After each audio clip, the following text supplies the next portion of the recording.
बिस्मिल्लाहिर्रहमानिर्रहीम, अस्सलाम वालेकुम। मैं हूं अब्दुल कादिर और आप देख रहे हैं आपका अपना यूट्यूब चैनल। आज तारीख है 1 अप्रैल और दिन है जुमेरात का। वज़ीर आज़म इमरान खान की ज़ेर सदारत वफाकी काबीना का अहम इजलास अब से कुछ देर पहले ख़त्म हुआ है।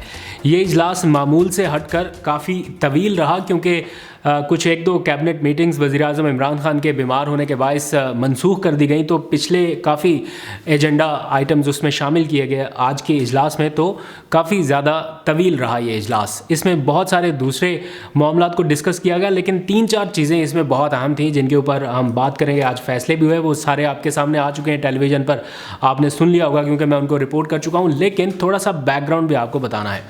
पाकिस्तान में होता यह है कि कुछ सियासी लोग फ़ैसला पड़े बगैर मिठाई खा लेते हैं और कुछ सहाफ़ी लोग फ़ैसला आने से पहले ही उल्टी सीधी हाँकने लगते हैं। आप लोगों को जानबूझकर कभी कभी गुमराह किया जाता है। मुझे समझ नहीं आती ऐसा क्यों है। फैक्ट बताने की बजाय जानबूझ के ऐसी चीज़ लाकर आपके सामने रखी जाती है ताकि आप लोगों को कंफ्यूज किया जा सके। हकीकत जानते बूझते हुए भी ये जितने बड़े बड़े सहाफ़ी हैं जिनकी आज टाइमलाइन पर आपने ट्वीट देखी, पाकिस्तान, इंडिया, भारत रिलेशन, गंदम, चीनी, आटा, जो कुछ भी इंपोर्ट हो रहा है कपास और चीनी वाले मामलात को लेकर, ऐसी ऐसी ट्वीट्स की गई कि वो इंडियन मीडिया भी वैसी ट्वीट ना करे।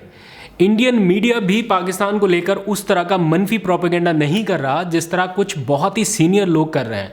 हैरानी की बात यह है कि 20-20 साल का तजर्बा रखने वाले लोगों को भी ये बात पता नहीं है कि काबीना is the highest forum to decide any decision.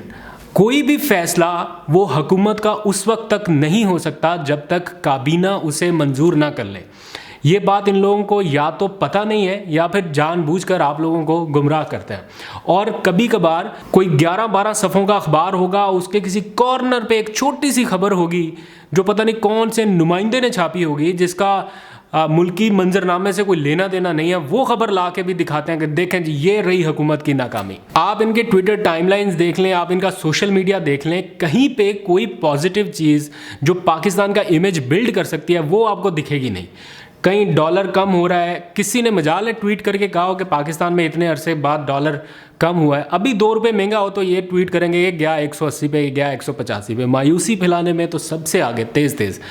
तो यही सारा कुछ करते रहते हैं। समझ नहीं आती कि पाकिस्तान के बारे में सोचते हुए, कुछ अच्छा सोचते हुए क्या हो जाता है इन्हें। तो खैर ये मामला बहुत देर से हो रहा है और इसी मामले की एक कड़ी थी जो कुछ दिनों पहले भी आपके सामने आई, जब काफ़ी ज़्यादा बैशिंग हुई कि F9 पार्क को दे दिया गया, पता नहीं उसका क्या कर दिया, बेच दिया। और फिर अभी ये ECC का फ़ैसला जो इंडिया से चीनी और कॉटन इंपोर्ट करने के हवाले से था। ECC यानी इक्तिसादी राब्ता कमेटी, ये वो फोरम है जिस पर मुल्की मईशत से मुतालिक फ़ैसले होते हैं और उसको वज़ीर ख़जाना चेयर करते हैं। इस इजलास में होने वाले जितने भी डिसीजंस होते हैं वो तब तक नाफिजुल अमल नहीं हो सकते जब तक वफाकी काबीना यानी हाईएस्ट फोरम उसको मंजूर ना कर ले। मैं जब भी कैबिनेट का इजलास कवर करता हूँ तो उस काबीना के इजलास में एक एजेंडा होता है शामिल कि इक्तिसादी राब्ता कमेटी के ये फ़ैसले हैं, इनकी तौसीक करनी है या नहीं करनी, ये वफाकी काबीना डिसाइड करता है। तो ECC यानी इक्तिसादी राब्ता कमेटी या इकनॉमिक कोऑर्डिनेशन कमेटी जो मर्ज़ी फ़ैसला कर ले, उसको काबीना ने ऑन करना है या डिसऑन करना है, उसके बाद उस फैसले के हवाले से बात की जाती है। ECC के प्लेटफॉर्म में जैसे मैंने बताया कि सारे फ़ैसले मुल्की मईशत के हवाले से होते हैं, तो उसमें सियासी सूरत हाल को मद्देनज़र नहीं रखते, उसमें सारे इकोनॉमिस्ट बैठे होते हैं, तो वो मुल्की मईशत को मद्देनज़र रखते हुए फ़ैसले करते हैं। तो काबीना में चूँकि सियासी लोग भी हैं, अपनी सियासी राय रखनी है, किसी मुल्क के साथ किस तरह का ताल्लुक़ है, वो फॉरेन पॉलिसी को भी मद्देनज़र रखना है, तो ये सारा कुछ उस इजलास में, ECC के इजलास में नहीं होता। अब सवाल यहाँ पर ये उठता है कि वो एजेंडा आइटम मंजूर करने से पहले या उस इजलास में लाने से पहले वज़ीर आज़म इमरान खान से भी मुशावरत हुई? बिल्कुल हुई। अब बहुत से लोग ये कह रहे हैं कि वफाकी काबीना ने वज़ीर आज़म इमरान खान का फ़ैसला मुस्तरद कर दिया। चूँकि वज़ीर आज़म की राय ये थी कि इसकी इजाज़त होनी चाहिए, लेकिन काबीना नहीं मानी, तो काबीना ने वज़ीर आज़म का फ़ैसला मुस्तरद कर दिया। ऐसा भी नहीं है। अदालती ऑर्डर मौजूद है कि कोई फ़ैसला वज़ीर आज़म अकेला नहीं कर सकता, ये कह कर के ये कैबिनेट का डिसीजन है। हुकूमत इज़ कैबिनेट, पूरी कैबिनेट जब तक डिसीजन नहीं करेगी तब तक नहीं होगा। मैं इससे ज़्यादा तफसील से आपको शायद ना बता सकूं। तो आज जब काबीना का इजलास हुआ तो पहला एजेंडा ये था, मैं आपके लिए स्पेशल कैबिनेट की प्रेस रिलीज का एक नोट लेके आया हूं जो मैं आपको दिखाता हूं। इस नोट में वाज़े तौर पर लिखा हुआ है कि काबीना ने पहली फुर्सत में ही, मान पहले एजेंडे में ही इस समरी को मौखर कर दिया है कि इन हालात में जब तक 5 अगस्त वाला मामला वापस नहीं हो जाता तब तक भारत के साथ तिजारती ताल्लुकात बहाल करना मुमकिन नहीं है। इसलिए उन्होंने, कुछ वुज़रा ने जब इसके ऊपर एतराज़ात उठाए और वज़ीर आज़म इमरान खान को कन्विंस किया गया तो कैबिनेट ने मुतफ़िक़ा तौर पर इस चीज़ को तस्लीम किया कि तिजारती ताल्लुकात नहीं हो सकते, क्योंकि तिजारती ताल्लुकात को डाउनग्रेड करने का फ़ैसला इस मुल्क की सबसे बड़ी कौमी सलामती कमेटी के इजलास में किया गया था। अब बात करते हैं कि कौन कौन से वुज़रा थे जिन्होंने इसकी मुखालफत की, ये जानते हुए भी कि वज़ीर आज़म की जानिब से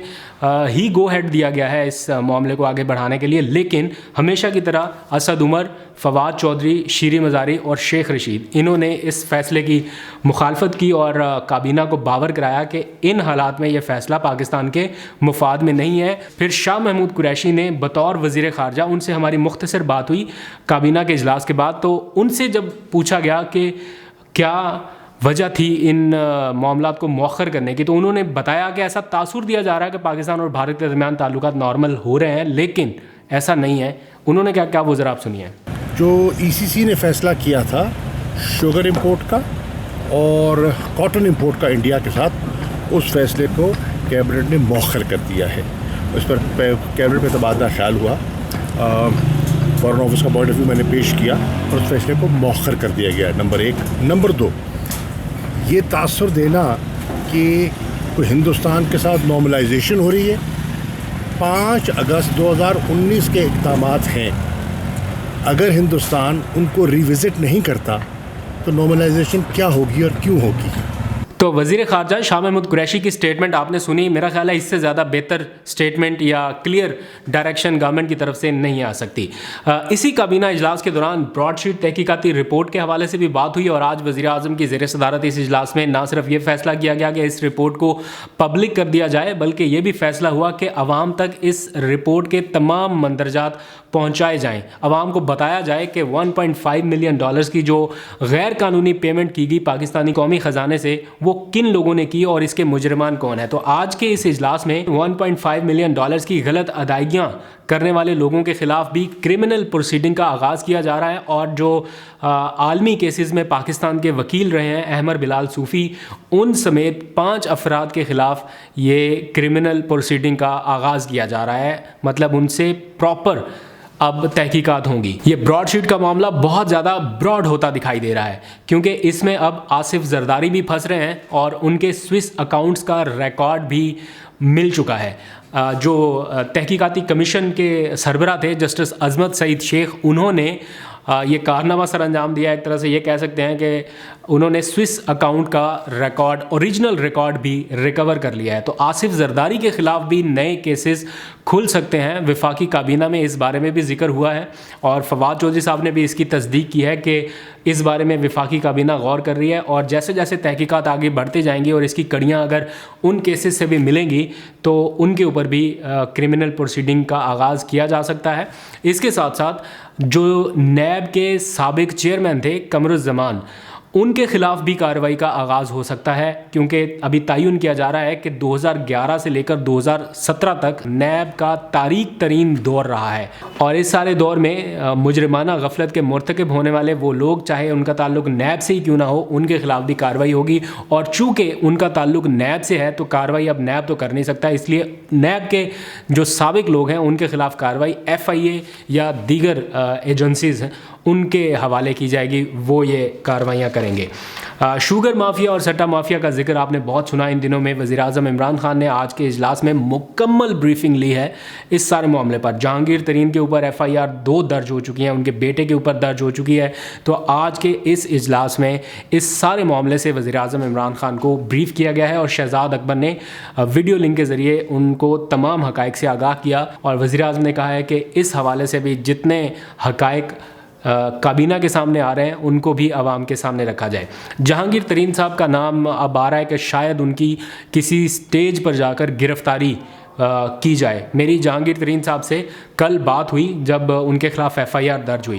انہوں نے دو ٹوک انداز میں بتایا, ان کا یہ موقف ہے, میں اس کو یہ نہیں کہہ رہا کہ یہ ٹھیک ہے یا غلط ہے, ان کا موقف یہ ہے کہ میرے پاس اور میرے بیٹے کے پاس تمام تر منی ٹریل موجود ہے, قانونی ذرائع سے بنائے گئے تمام اثاثوں کا ریکارڈ دینے کے لیے تیار ہیں, اور اس سلسلے میں وہ تحقیقاتی اداروں کے ساتھ پہلے ہی تعاون کر چکے ہیں, لیکن جو FIRs درج کی جا رہی ہیں یہ ان کے خلاف یک طرفہ کارروائیاں ہیں جسے وہ کسی صورت قبول کرنے کے لیے تیار نہیں ہیں. انہوں نے یہ بھی کہا کہ وہ عدالتوں کا اور اداروں کا احترام کرتے ہیں اور جہاں پر ضرورت ہوگی وہ قانون کے ساتھ مزید بھی تعاون کرنے کے لیے تیار ہیں, لیکن یک طرفہ کارروائیاں نہ کی جائیں. وزیر اعظم عمران خان اور ان کے درمیان جو دوریاں تھیں وہ بڑھتی جا رہی ہیں. میری ان سے کچھ دن پہلے ایک بہت ہی اہم ملاقات ہوئی. اس ملاقات کی ڈیٹیل فی الحال میں شیئر نہیں کر سکتا, لیکن وقت آنے پر وہ ساری تفصیلات آپ کے سامنے رکھوں گا. اگر اس دن سوائے جہانگیر ترین کے ہیڈ لائنز پر کوئی اور چیز چل جائے تو آپ بتائیے گا. بہت بڑی بڑی ڈیولپمنٹس ہیں, بہت بڑی بڑی چیزیں ہیں, بیک اینڈ پہ کیا ہوتا رہا, کیوں ہوتا رہا, یہ سب کچھ. لیکن کیا جہانگیر ترین منی لانڈرنگ میں ملوث رہے ہیں یا نہیں, اس کا فیصلہ اب ہونا باقی ہے اور ادارے اس کی بھرپور کوشش کر رہے ہیں. دیکھتے ہیں اس کا کیا نتیجہ نکلتا ہے. جاتے جاتے مریم کی بیرون ملک روانگی اور ان کے ایک ڈاکٹر صاحب کی اچانک واپسی, یہ معاملہ بڑا دلچسپ ہو چکا ہے اور سارے پاکستانی خوب اس کے اوپر مذاق کر رہے ہیں جب سے ڈاکٹر عدنان واپس آئے ہیں, اور کہہ رہے ہیں کہ وہ کوئی نہ کوئی نئی جعلی رپورٹ تیار کریں گے. آپ کو کیا لگتا ہے کہ کوئی نئی جعلی رپورٹ تیار ہونے والی ہے یا نہیں, آپ بھی بتائیے گا. آج شہباز گل جن کی مریم صاحبہ کے ساتھ ٹویٹر کے اوپر لفظی جنگ چلتی رہتی ہے, تو وہ جب پرائم منسٹر آفس سے باہر نکلے تو ان سے میں نے کچھ بات کی اور ان سے پوچھا کہ بتائیے ذرا کیا معاملات چل رہے ہیں. تو انہوں نے بڑے دلچسپ انداز سے بتایا کہ ٹاور کسی اور کا ہے اور سگنل کسی اور کو جا رہے ہیں. تو یہ کیا معاملہ ہے, آپ ذرا انہی کی زبانیں سنیے. مجھے دیجیے اجازت, اپنا بہت سا خیال رکھیے گا. خدا حافظ.